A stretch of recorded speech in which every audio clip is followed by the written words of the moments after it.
Assalamualaikum warahmatullahi wabarakatuh.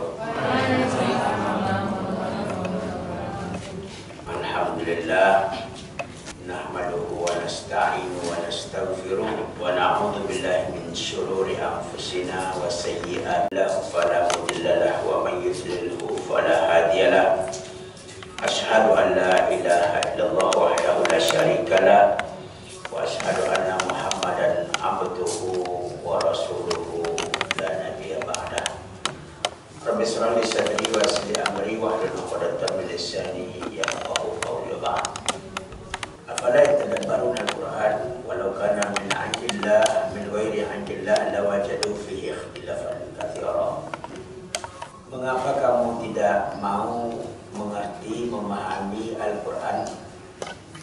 Kalaulah Quran bukan dari sisi Allah, kamu sungguh mendapatkan banyak terjadi perselisihan dan perbedaan. Quran tidak pernah radok antara satu ungkapan dengan ungkapan lain. Itu bukti kebenaran Al-Quran. Makanya kita katakan sadaqallahul azim. Maha benar Al-Quran dengan apa yang difirmankan Allah Subhanahu wa Ta'ala. Baik, kita lanjutkan kajian kita ini. Judulnya kemarin adalah bagaimana mewujudkan kesadaran.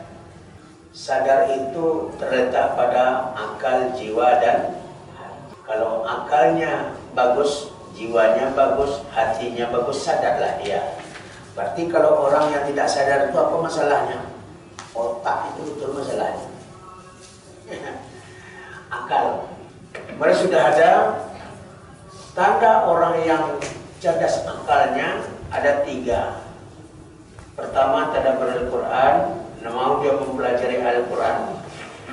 Yang kedua, belajar sama alam. Yang ketiga, selalu mengingat kematian. Kalau orang selalu mengingat kematian, tak sadar, dia tidak akan sadar-sadar lagi. Kenapa? Nasihat yang paling tertinggi kata Nabi adalah kematian. Kalau dengan kematian tak bisa jadi pelajaran, tak akan ada lagi. Fir'aun lah. Nah, ini sudah kita tengok. Jadi akal yang cerdas membawa jiwa yang cerdas. Jiwa yang cerdas membawa hati yang salim. Hati yang salim inilah yang datang kepada Allah. La yanfa'u malun wala banunun illa man atallaha biqalbin salim. La yanfa'u malun, tidak manfaat hartamu, mau sebanyak apa hartamu, mau sebanyak apa perusahaanmu. Wala yanfa'u banun, tidak bermanfaat anakmu, mau jadi presiden, mau jadi menteri. Nah, illa man atallaha biqalbin salim. Yang bermanfaat adalah orang yang membawa hatinya yang selamat kepada Allah Subhanahu wa Ta'ala.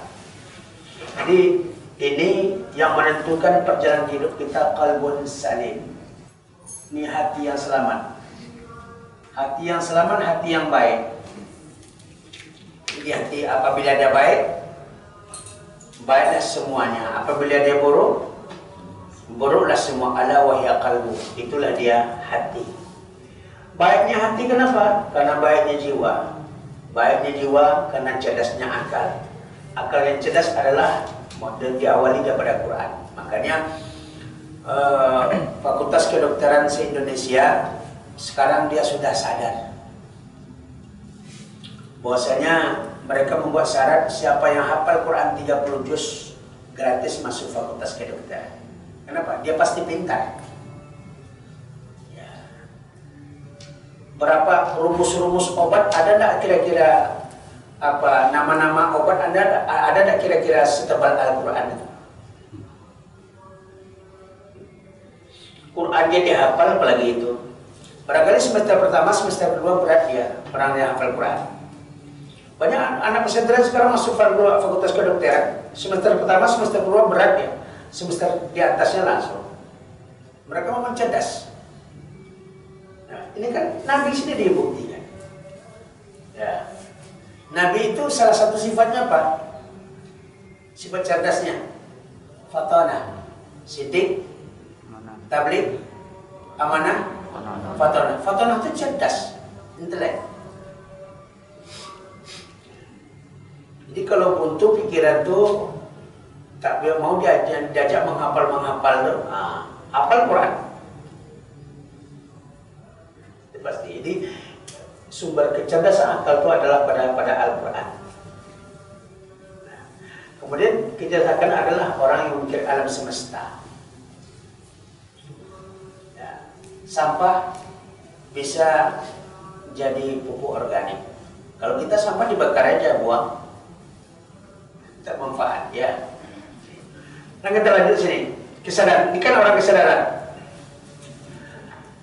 Kesadaran apa yang pertama sekali yang harus kita munculkan? Kesadaran pertama yang harus kita munculkan adalah tentang nikmat. Kalau orang sudah sadar dengan nikmat, insya Allah sadar segala-gala. Karena ini yang pertama sekali. Nikmat itu apa? Siapa yang tahu nikmat itu? Segala karunia yang diberikan Allah dalam kehidupan, nikmat. Lawan nikmat itu niqmah. Niqmah. Nikmat itu berupa kesenangan. Kesenangan yang Allah berikan, kebaikan-kebaikan yang Allah berikan itu nikmat namanya. Kalau azabnya apa namanya? Niqmah. Lawan nikmat itu azab. Nikmat itu syukur, ya, nikmat itu disyukuri, azab itu ya dirasakan, dzukul azab. Jadi ada dua deh. Yang pertama adalah yang paling berharga itu nikmat. Maka Allah Subhanahu wa taala jelaskan di sini, wadhkuru ni'matallah. Nah, ini tinggal makwad kuru ni'matallah alaikum. Ingatlah nikmat Allah yang Allah berikan kepadamu.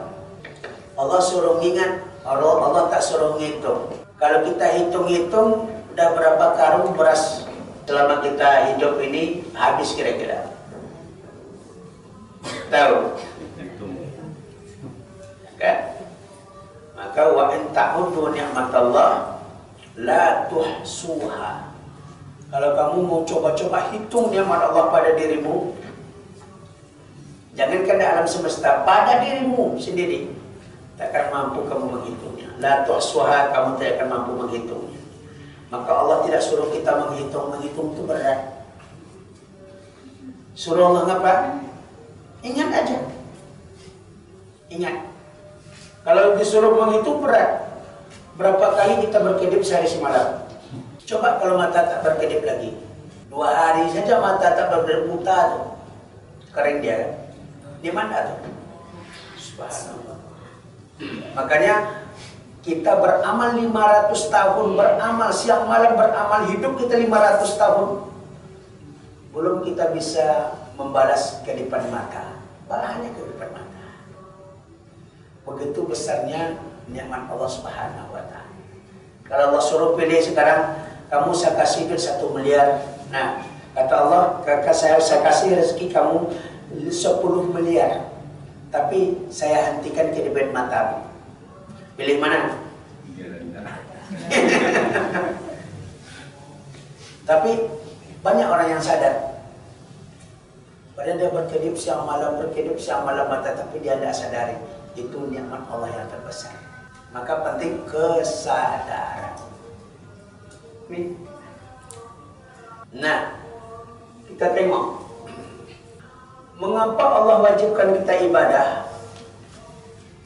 Karena ini orang yang tidak sadar berarti orang tidak beribadah. Kalau sudah beribadah dia berarti dia sadar. Sadar apa? Dia tidak bisa hidup tanpa nikmat Allah. Siapa saja yang pernah memakai nikmat Allah, maka dia wajib beribadah kepada Allah. Orang mati, kenapa tidak wajib lagi ibadah? Karena nikmat Allah tidak ada lagi untuk dia.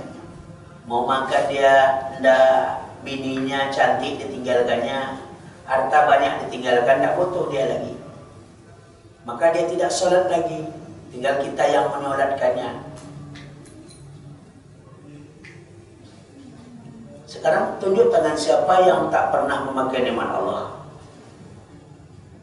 Sadari itu. saja. Apabila kita malas sholat misalnya kan, saya baru makan, baru minum, bernapas terus bernapas. Nggak bisa sebenarnya. Itu menyadarkan kita gitu loh.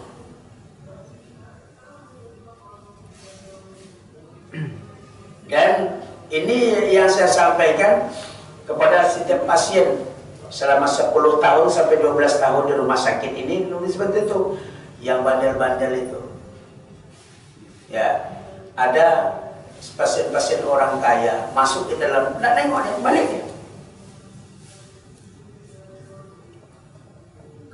Saya lapor sama petugas perawat, macam ibu-ibu, bapak. Begitu dia gelisah terus begini, biarlah. Ya, besok, hari besok masuk lagi. Ya, hari ketiga baru dia menghadap. Itu pun mukanya tuh tak selesai juga.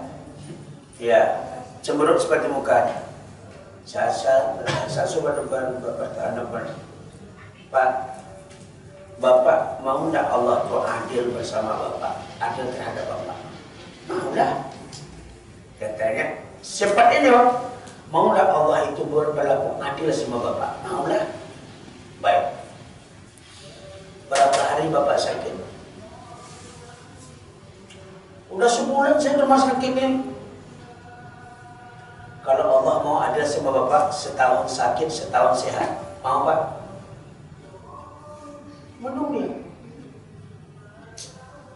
Coba hitung masa sakit Bapak, masa sehat Bapak, mana yang lama?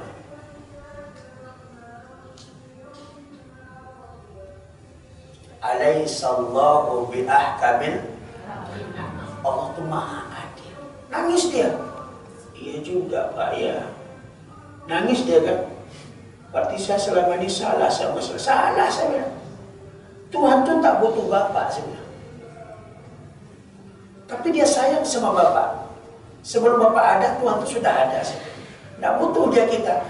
Kafir pun orang seluruh dunia ini, Allah tidak akan berhenti jadi Tuhan sebenarnya. Bapak mau kesel, mau apa, yang Bapak rugi sendiri sebenarnya. Sekarang macam mana sebelah? Beri nasihat. Alhamdulillah, cepat sembuh. Sebab apa? Yang membuat dia sakit itu stres. Kalau orang sudah depresi, stres, payah. Jadi perawat-perawat ini juga yang saya bilang dulu, ya, tolong belajar fisioterapi, psikoterapi, psikologi agama supaya bisa diterapi, ya, diterapi dengan terapi-terapi akidah gitu. Alhamdulillah bagus. Sampai dah pulang dah telepon. Pasal, ya, bisa nak pengajian di rumah? Ini orang cuma lagi kipas, kan komplek-komplek mewah. Ngaji saya situ dengan anak-anak bininya di pengajian. Ya, tolong saya. Karena anak-anak saya, istri saya tidak nampak, nak sadar-sadar juga mengeluh. Itu hampir setahun saya mau mengaji itu untuk membahas itu ya. Jadi untuk menyadarkan itu payah. Yang mampu menyadarkan adalah kajian-kajian akidah. Makanya saya mau pakai papan, kalau saya ngomong saja kadang-kadang tidak nampak apanya, kaitan-kaitan antara satu sama lain. Ini kan kesadaran kan. Di wadhkuru ni'matallahi 'alaikum. Allah sengaja mau sadar kamu, ingatlah nikmat Allah yang Allah berikan kepadamu. Tak sebanding dengan kewajiban yang Allah berikan kepadamu. Wa ma khalaqtul jinna wal insa illa liya'budun. Tidak aku ciptakan jin dan manusia melainkan untuk ibadah. Mengapa diwajibkan Allah ibadah? Apa jawabannya?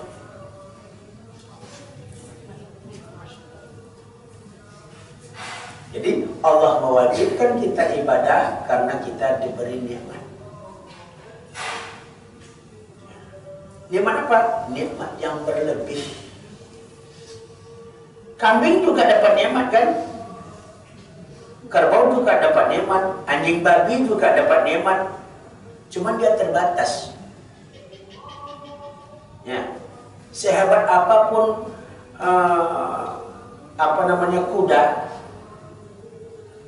kuda dihiasi, kuda perang, kuda apa, tapi tetap kebutuhannya Allah tak banyak. Tak pernah kuda tuh, Tuhan saya udah capek sekali ini berjalan kemana-mana, Tuhan bawa, kasih seperti spring bed kan. Capek makan rumput, mau hamburger sekali-sekali. Nah, yang paling banyak kebutuhan imannya siapa? Ya, manusia. Coba tengok, dari ujung rambut sampai ke ujung kakinya, biaya semuanya. Nikmat. Itu bukan diwajibkan ibadah kepada Allah Subhanahu wa Ta'ala. Jadi kalau besok, kami kenapa kalian ibadah? Kalian ini banyak nikmatnya, kami tak banyak. Kami kan kawin aja, gimana dikawin? Kalau kita tidak bisa seperti itu, pesta dulu, habis pula 15 juta. Itu paling kurang itu. Kalau orang-orang kaya, ada sampai 150 juta untuk pesta aja tuh. Banyak baik. Itu nikmat Allah Subhanahu wa Ta'ala. Nah, oleh sebab itu, bagaimana supaya nikmat ini bisa dikelola, supaya sadar? Nah, yang pertama adalah ya kita sadar tentang nikmat Allah. Apa nikmat Allah yang paling utama? Yang paling utama nikmat Allah adalah waktu.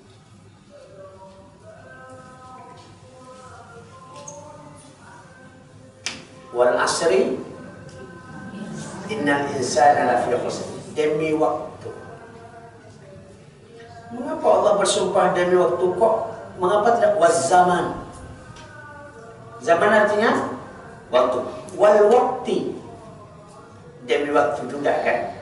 Mengapa Allah pilih wal asri? Asri apanya? Zaman juga artinya. Asar itu waktu asar. Mengapa Allah bersumpah demi waktu? Waktunya waktu asar lagi. Karena waktu yang pendek itu adalah waktu asar. Asar sama maghrib kan pendek. Artinya apa? Kehidupan umat Muhammad SAW itu pendek sekali. Bukti pendeknya apa? Adam alaihissalam umurnya 1500 tahun. Nuh 950 tahun. Tambah pendek. Umur Nabi Muhammad berapa? Kata Nabi SAW, sesungguhnya umur umatku tidak jauh melebihi umurku. Kalau umur 63 tahun, 70 itu udah paling. Kalaupun diberi umur panjang sampai 150 tahun, dia pun minta mati juga dia. Hidup tapi berjalan tidak lagi, tidak sanggup, terletak dia gitu. Untuk apa gunanya? Ya, apa guna panjang umur kalau tak sehat? Ya, panjang umur tak punya duit, tidak enak juga. Makanya nikmat yang pertama adalah waktu. Ternyata qalilan ma tashkurun. Sedikit sekali yang mensyukuri nikmat. Sedikit sekali di antara manusia yang mensyukuri nikmat. Kalau sedikit sekali, mana banyak yang untung atau pada rugi. Wal asri innal insana lafi khusr. Cocok dia. Demi waktu, sesungguhnya manusia dalam keadaan rugi. Banyak yang rugi manusia daripada yang beruntung. Ya, ternyata untung dan rugi itu tergantung waktu. Sukses dan gagal itu tergantung waktu. Bahagia dan sengsara itu tergantung waktu. Surga dan neraka itu tergantung waktu. Bagaimana kita intihazul fursah, mempergunakan kesempatan, wa intihazul waktu, mempergunakan waktu semaksimal mungkin. Ini dia. Allah bersumpah demi waktu.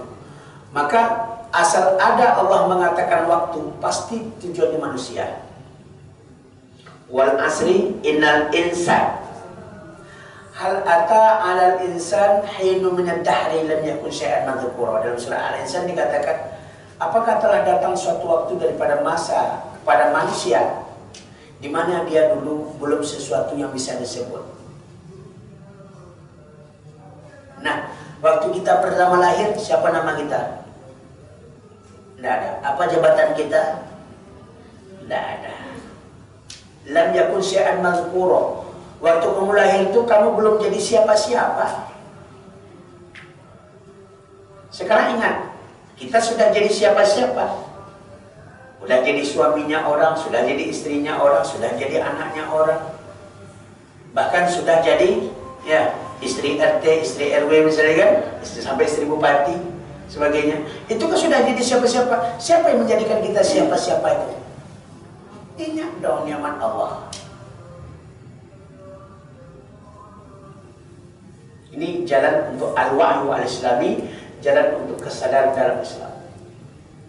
Islam ini konsepnya lengkap. Makanya orang yang masuk Islam itu bukan orang yang bodoh-bodoh. Di Inggris, di Prancis sekarang tuh itu subhanallah. Ya, mereka gereja pun sudah jadi masjid. Mereka masuk Islam. Kenapa? Mereka tengok konsep Islam, oh, bagus sekali. Setiap kehidupan itu ada konsepnya. Ada landasan-landasannya. Seperti ini. Jadi tak bisa dibantah. Ini yang paling utama itu pasti waktu. Nah, sekarang masih ada waktu untuk kita. Selagi masih ada waktu, ada niat. Kalau udah stop waktunya, stop nikmat lagi. Harusnya apa? Nikmat Allah itu harus kita ingat setiap waktu, harus kita syukuri setiap waktu. Wa dzkuru ya ayyuhalladzina amanu dzkurullaha dzikran katsira. Hai orang beriman, perbanyaklah ingat nikmat Allah. Sabbih wa sabbihu bukratan wa asila. Bertasbihlah kepada Allah pagi dan sore, siang dan malam. Artinya apa? 24 kehidupan kita ini penuh dengan ingat nikmat Allah Subhanahu wa taala. Nanti bagaimana cara mengingatnya akan lihat ini yang pertama. Nah, di nikmat Allah berharga adalah waktu. Makanya orang-orang perusahaan dia disiplin, termasuk rumah sakit disiplin. Kenapa? Keuntungan ruginya rumah sakit tergantung waktu. Coba masuk jam 7, semuanya datang jam 8, jam 9. Berapa pekerjaan yang ditinggalkan? Orang perusahaan tak mau. Makanya di negara-negara seperti Amerika, Prancis, Inggris, nah orang tak boleh waktu sholat. Maka sholat kadang-kadang di WC, sholat sambil ke WC, ke apa? Sholat sambil WC itu. Begitu susah itu, begitu susah. Kenapa? Waktu itu terbatas. Karena orang-orang barat itu konsepnya apa? Time is money. Waktu adalah uang. Kalau kita bukan waktu, adalah uang. Nah, jadi orang itu uang adalah segala-galanya. Kita kehidupan itu uang bukanlah segala-galanya. Tapi kalau tidak ada uang, sakit kepala. Uang bukanlah segala-galanya. Kalau tidak ada uang, sakit kepala. Uang itu apa?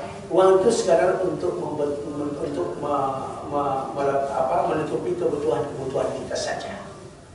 Kenapa? Karena makannya kita untuk hidup bukan untuk. Kalau hidup kita untuk makan, berarti udah berubah ke binatang kita. Binatang itu hidupnya hanya untuk makan. Kita makan kita untuk beda dengan dia balik. Makan untuk hidup untuk ibadah. Ibadah untuk mensyukuri. Itu caranya.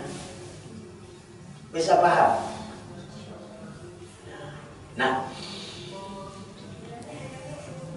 saudara-saudariku yang dimuliakan Allah Subhanahu wa taala. Maka Nabi sallallahu alaihi wasallam bersabda, apa kata Nabi? Al-waqtu kas-saif. Waktu bagaikan pedang. Fa in lam taqta qata'ak. Waktu bagaikan pedang, Kalau kamu tidak membagi-bagi memenggal-menggalnya, maka kamu akan dipenggal-penggal oleh waktu. Kalau waktu sudah membagi kita, habislah. Ingat, ini waktunya ada 3. Waktunya ada 3. Yang pertama, waktu madi, pastan, waktu berlalu. Waktu ada 3. Pertama, waktu yang telah berlalu. Apakah yang pernah kita lakukan waktu yang telah berlalu? Kalau baik, alhamdulillah. Tapi kalau waktu yang lalu itu penuh dengan noda dan dosa, ya ayyuhalladzina amanu tubu ilallahi taubatan nasuha. Kalau penuh dosa waktu-waktu yang lalu, tobat.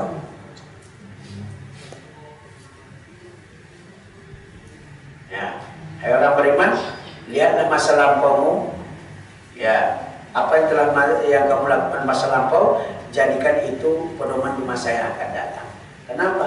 Masa berlalu dia tidak akan pernah kembali. Kenapa? Al-waktu kalma as-sail. Waktu itu adalah seperti air yang mengalir. Kalau air mengalir dari hulu sampai ke muara, mungkinkah dia akan balik lagi? Ada mungkin.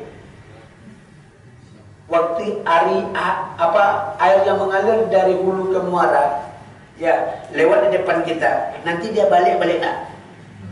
Seperti itu. Makanya waktu muda-muda ini lah, kalau sudah 50 tahun yang akan datang, bukan waktu muda lagi, waktu tua. Laitas syabab ya'udu yauman. Ada syair Arab mengatakan, laitas syabab ya'udu yauman. Hai mudaku, kembalilah kepadaku agak sesaat. Aku akan ceritakan apa yang terjadi pada waktu mudaku. Mana mungkin waktu muda kembali lagi? Ya, seperti saya di gigi sudah habis semua, depan 3 lagi. Ya, dari tak bergigi dulu, kemudian sampai tak bergigi pula sekarang. Artinya apa? Umur 50 tahun ke atas itu waiting list. Nunggu antrian aja. Nah, kalaupun Allah berikan nikmat banyak kepada kita, duit banyak, mau makan apa? Mau makan tunjang? Gigi dah dulu.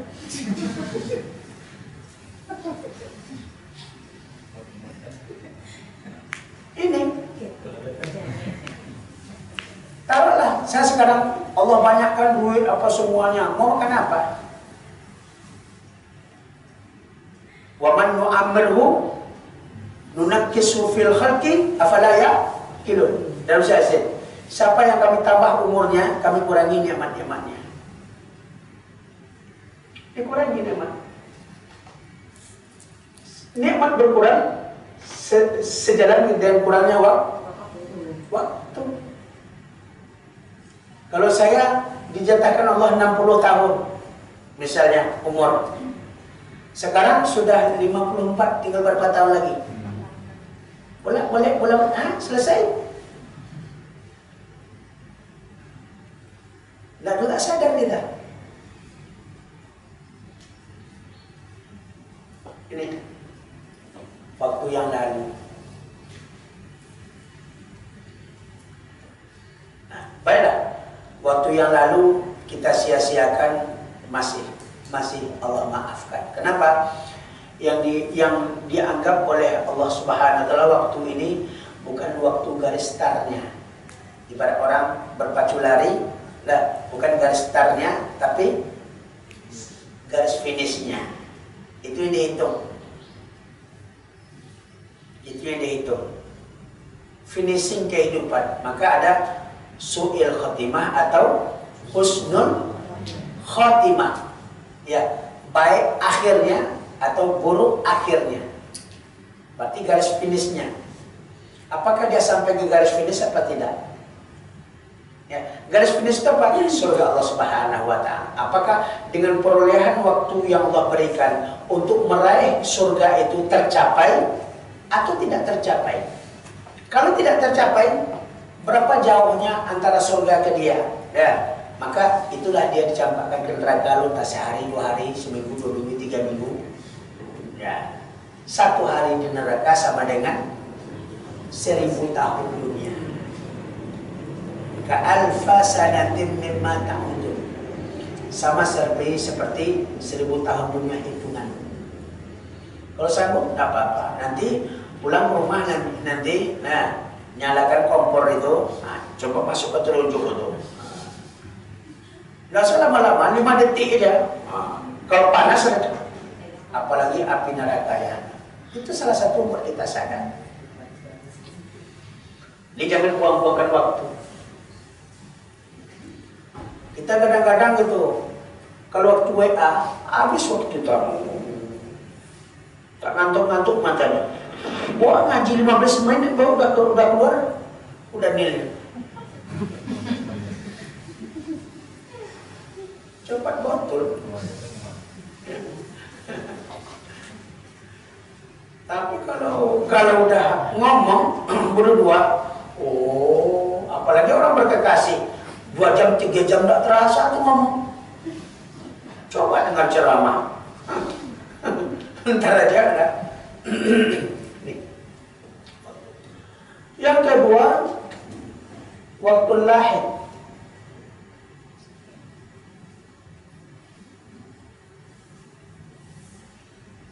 Waktu lahikun.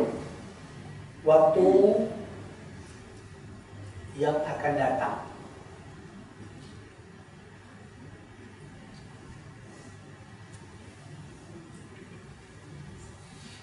Waktu yang akan datang belum tentu milik kita. Maka orang yang suka berangan-angan yang telah berlalu sekarang atau yang akan datang, angan-angan itu yang akan datang. Makanya kita dilarang berangan-angan. Andai kata bila mana umpama jikalau akan tetapi tidak jadi.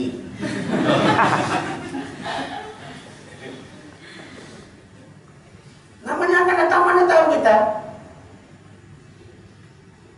Di bahasa-bahasa orang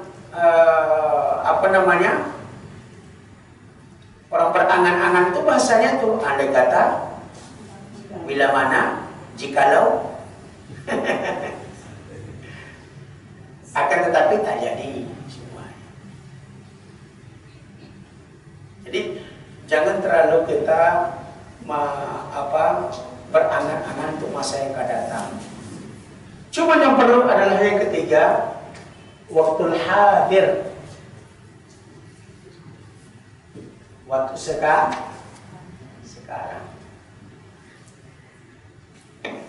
Sekarang kita sedang mengapa? Sedang belajar. Nanti kita sedang beramal. Jadi beramal itu bekerja. Bekerja itu lillahi ta'ala. Tapi mungkin kalian yang bekerja di sini jangan dipikirkan gaji itu. Ya, dipikirkan bagaimana pahala kita melayani orang. Ya, itu saya tekankan. Ya. Karena kami belum bekerja di sini, tak pernah memikirkan gaji, tak pernah minta sama kemudian pun bertanya, Ustaz macam mana gaji? Jangan pikir gaji sebenarnya. Kenapa kita bekerja dulu? Apalagi presiden kita kacau.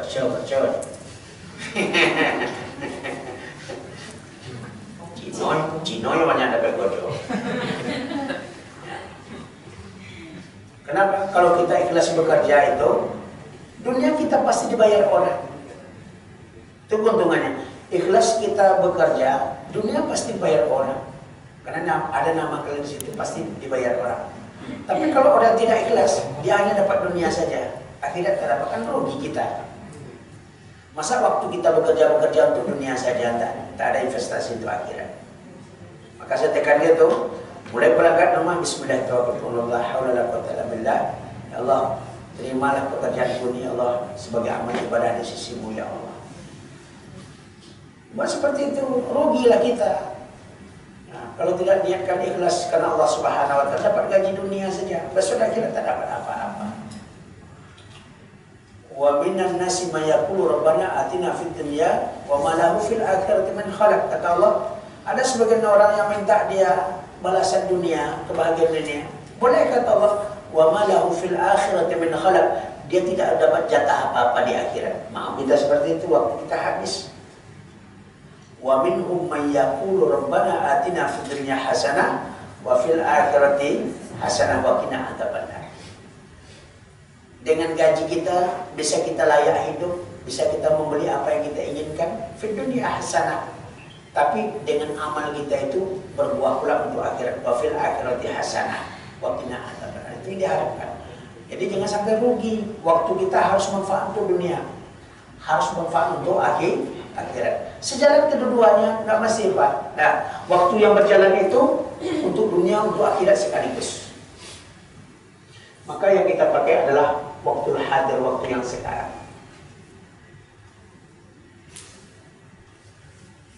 Penyakit yang paling berbahaya adalah taswif. Apa taswif? Nah, penyakit yang berbahaya adalah taswif, waktu yang ditunda-tunda. Itu paling bahaya. Nabi SAW mengatakan apa? Lakukanlah pekerjaan yang bisa kamu lakukan pada hari ini, jangan kamu tunda sampai esok. Kenapa? Karena hari esok belum tahu hari itu untuk kita atau untuk siapa. Maka jangan ditunda-tunda. Ada lagu Bimbo itu apa katanya?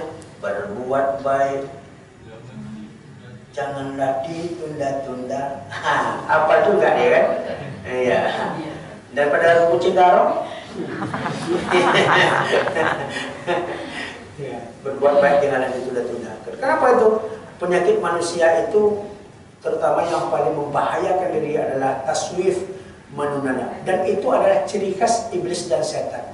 Iblis dan setan itu suka dia menunda-nunda. Ntar. Istirahatlah hari ini ngaji dulu, besok kan masih ada hari. Besok kan masih ada hari. Nunda itu pasti besok. Nah, kemudian ke belakang tunda. Besok itu berarti apa? Waktu lain, waktu yang akan datang, bukan punya kita. Nah, nih kita perhatikan ya. Waktu berlalu, waktu yang akan datang, waktu sekarang. Manfaatkan setiap waktu itu berlalu, manfaatkan. Hidup adalah bagaikan air yang mengalir. Dan hidup harus mengumpulkan bekal. Kita ada timba di tangan kita. Setiap air yang mengalir, ambil. Jangan berhenti. Manfaatkan setiap air yang mengalir. Karena itu bekal kita nanti. Betapa banyak orang menengok air mengalir, dia tengoknya. Nanti terakhir baru dia. Satu gayung cuma yang dia dapatkan. Amalannya gitu kan. Besok pas ditukarkan mau beli tiketnya cukup. Sebab bekal kita itu akan kita berikan tiket ke surga. Ketika ditimbang, tidak cukup. Kalau tidak cukup, kemana dulu? Ke neraka dulu kan? Watazawwadu fa inna khairuz zadi taqwa. Sediakan bekalmu sebanyak-banyaknya, sesungguhnya sebaik-baik bekal adalah takwa di sisi Allah Subhanahu wa taala. Takwa itu apa? Laksanakan perintah Allah, tinggalkan segala larangannya, jangan ditunda-tunda. Ada kemarin orang ngadu sama saya, Pak Ustadz, bagaimana hukum? Saya dulu pertama nikah, kan supaya lama honeymoon, Syahrul Asar bulan madunya, tidak mau dia punya keturunan cepat, makan pil KB. Ya, supaya ditunda-tunda punya anak. Alhamdulillah sampai sekarang tak dapat anak.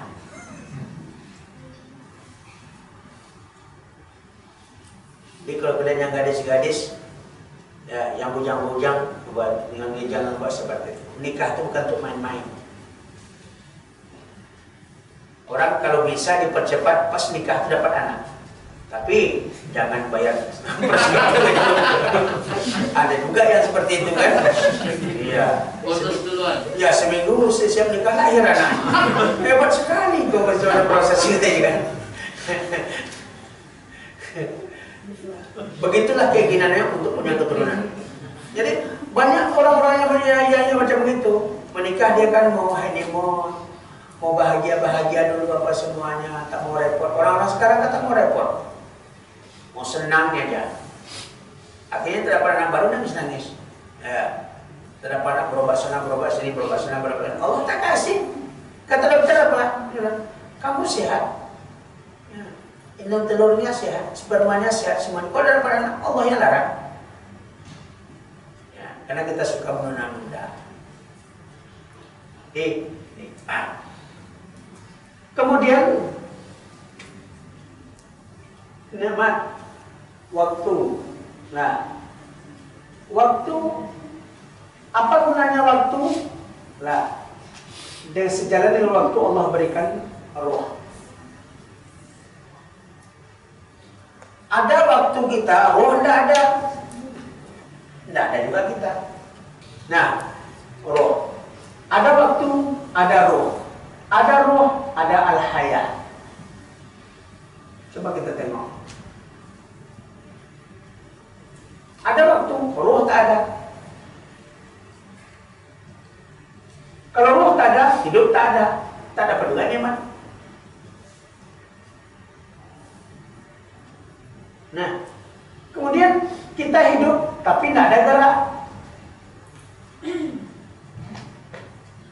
Untuk apa gunanya? Jadi, nikmat itu Allah berikan waktu. Sejalan dengan waktu, Allah berikan roh. Sejalan dengan roh, Allah berikan kehidupan. Sejalan dengan kehidupan kita bergerak. Ada tidak sama kita semua? Macam mana kita mensyukuri?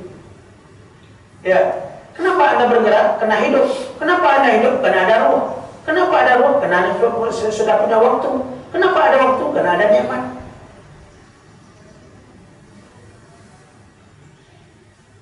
Maka inilah dia nikmat, waktu, roh, kehidupan, dan gerak yang Allah berikan. La yataharrak bi syai' illa bi'idznillah, tidak akan pernah bergerak sesuatu kecuali dengan izin Allah. Besok insyaallah kita lanjutkan ini. Ya. Kalau bisa jangan dihapus. Ya. Tapi kalau terpaksa dihapus tidak apa-apa, nanti saya akan foto balik. Ya. Ya. Jadi di sini apakah masih punya iman? Masih punya waktu? Masih punya roh? Masih hidup? Masih bergerak? Masih. Maka ada kewajiban kepada Allah Subhanahu wa Ta'ala. Akan kita jelaskan untuk pertemuan yang akan datang. Di ngaji itu tak perlu lama-lama, ya. Banyak ngaji, banyak lupa. Dikit ngaji, sedikit lupa. Kalau tak ngaji, itu makanya orang tak mau ngaji. Kenapa tak ngaji? Saya takut lupa lagi. Subhanallahi wa bihamdika, asyhadu an la ilaha illa anta, astaghfiruka wa atubu ilaik. Assalamualaikum warahmatullahi wabarakatuh.